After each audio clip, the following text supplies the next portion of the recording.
Welcome back. And still to come on Newsline is our increasing obsession with food getting out of hand, and all the latest in business, sport and weather.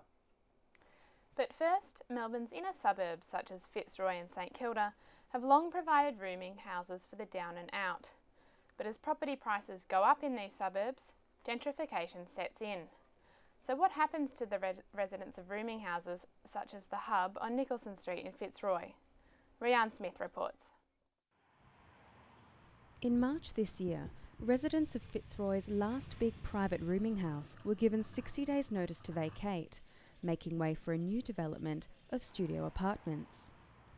According to Melbourne community housing group Homeground, the closure of the Hub is just the latest example of urban gentrification, where property prices go up and those of lower socioeconomic status are forced out. Gentrification is a really big issue in the inner city, and it's spreading throughout areas where there has been traditional pockets of some affordable housing. You know, in terms of the impact on us, it means there's very little options that we can offer anyone who comes into our services during the day. There's very few options left for where we can send them to stay overnight while we worked on their long-term housing situation. While some Melburnians may take the roof over their heads for granted, others are not so fortunate and often struggle to enter the mainstream housing market. I've been on a pretty long merry-go-round for housing because I've been in and out of prison for a number of years. It's very hard to get past the boarding house stage. With a new strategy on homelessness to go before council next month, the City of Melbourne is taking action, working with both government and business to combat the pressures on social housing. I think what you need to do as the land becomes more gentrified is then develop products and develop policies that allow more affordable housing and devote that specifically to people of lower income or the homeless. In the meantime, the Hub's former residents will have to hope that Melbourne's overstretched housing services can squeeze them in. Rianne Smith, Newsline.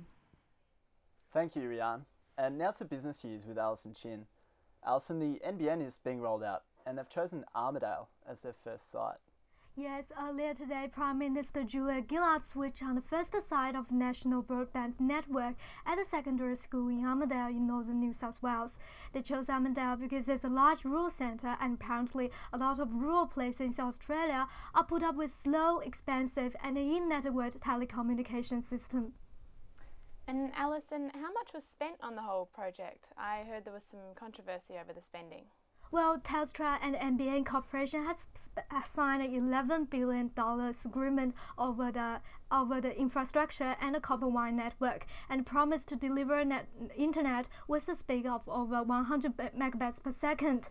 Well, opposition communication spokesman Michael Turbo says the project could be achieved at a lower price because it can bring fibre within 1 kilometre from home and can use existing copper wire network. And now to Fairfax, Alison. I understand they're selling off their radio stations. Yeah, Fairfax Media announced yesterday and confirmed the sale of 15 metropolitan and regional radio stations. It includes 3 AW in Melbourne, 2 UE in Sydney and 6 PR in Perth. And the target price from $150 million to $170 million. Alison, will they be able to sell the stations at that high price? Well, I think they are going to struggle a bit to get that price because currently their earnings is only $30 million from radio segments. And if they want to sell it on market, the price would be 5 times multiple, which is $150 million. When did they enter into the radio industry and why decide to sell now?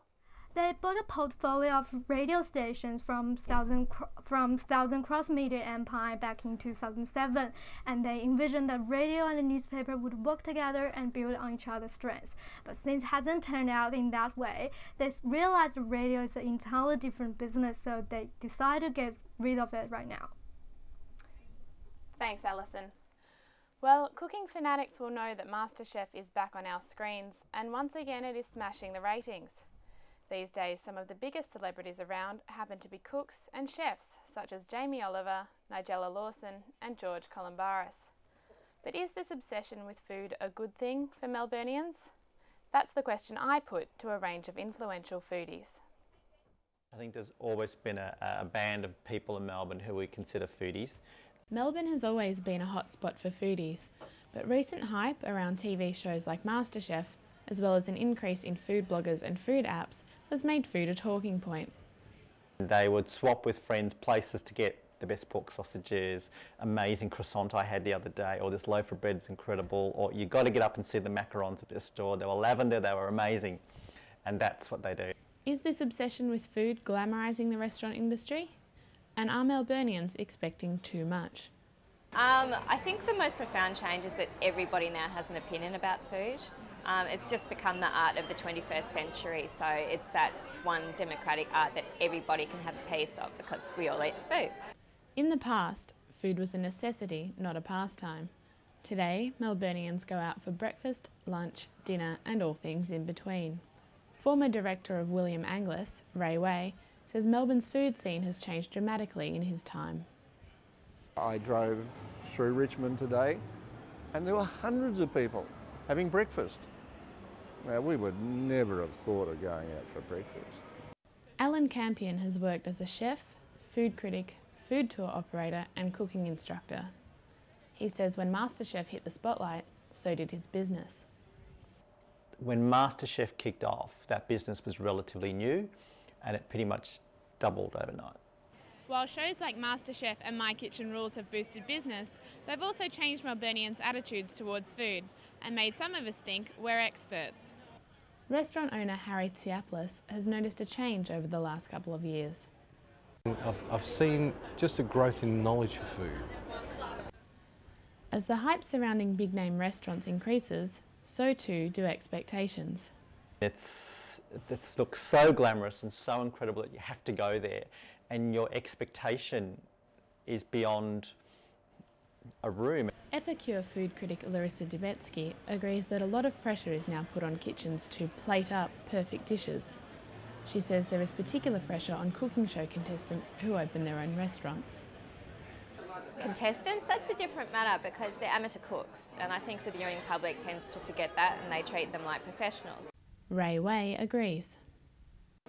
If people think that because of what happens there, as a competitor, they are then going to have a career in the industry, then they really need to think again.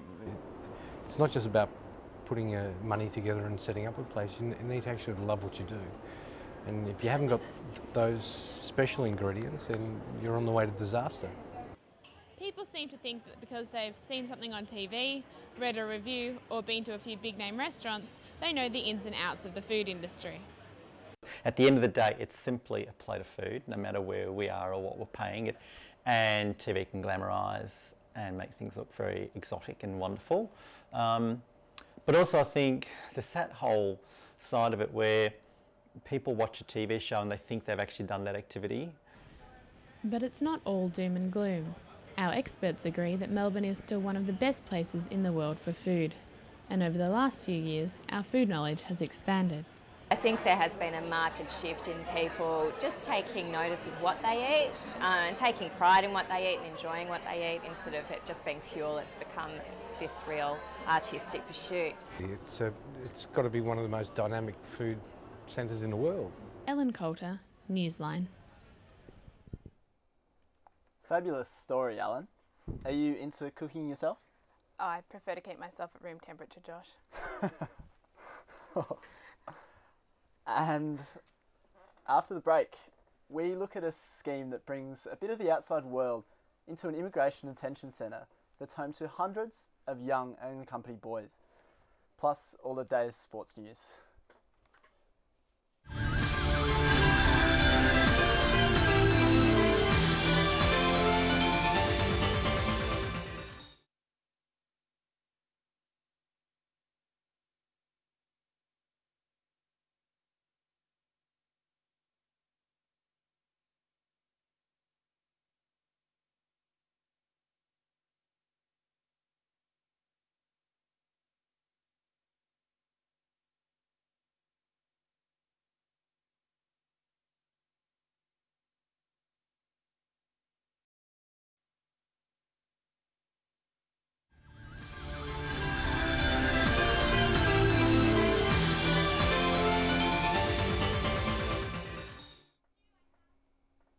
Welcome back to Newsline. Welcome back, and now we've got sport with Louis Bowden. Louis, it looks like there's more good news for Manchester City. Yeah, that's right, Alan. Manchester City recorded a 3-0 win last night in the English Premier League over Stoke City.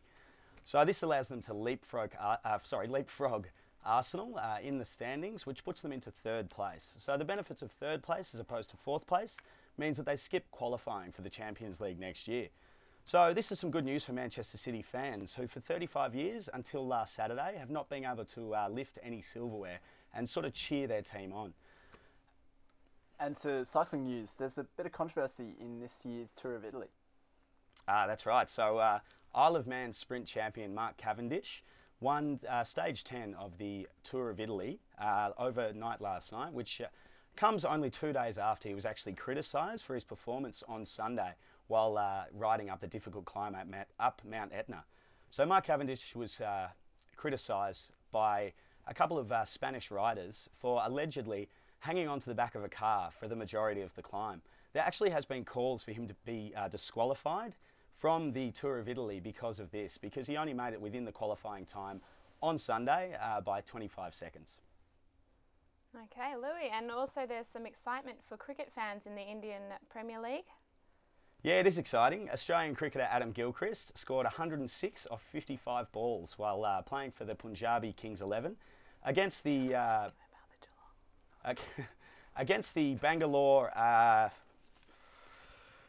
Bangalore Royal Challengers.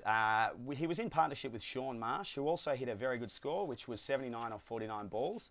This comes during a year where sort of our older professional sports people are doing really well for themselves. Shane Warne's captain of the Rajasthan Royals. We've also got Sachin Tendulkar playing some amazing cricket for India. And at home in the AFL, we've got Dustin Fletcher playing some amazing football at the ripe old age of 36.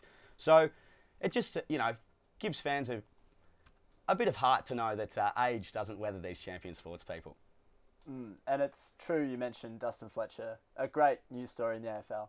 But to some sad news, we heard the passing of Bob Davis, a legendary Cats player, yesterday. Can you tell us about that? Yeah, Bobby Davis. He's one of three sort of AFL media personalities that sort of took post-football AFL media into sort of a new generation, along with Lou Richards and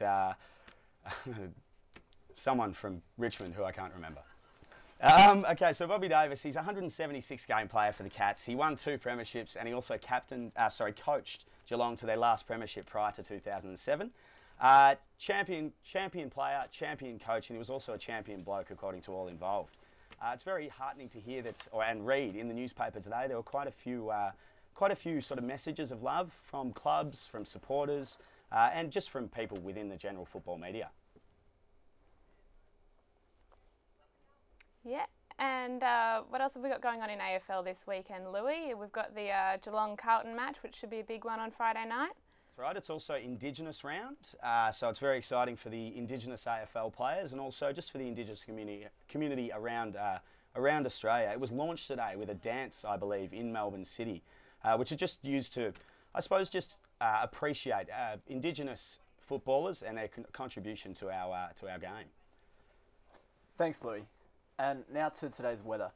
Partly cloudy and 17 in Melbourne today. Also cloudy and 17 in Geelong. We'll see the same weather patterns tomorrow in both cities. Partly cloudy with a maximum of 18. And that's all we have time for on Newsline today. Thanks for watching. And I hope you can join us again tomorrow at 4. Have a great evening.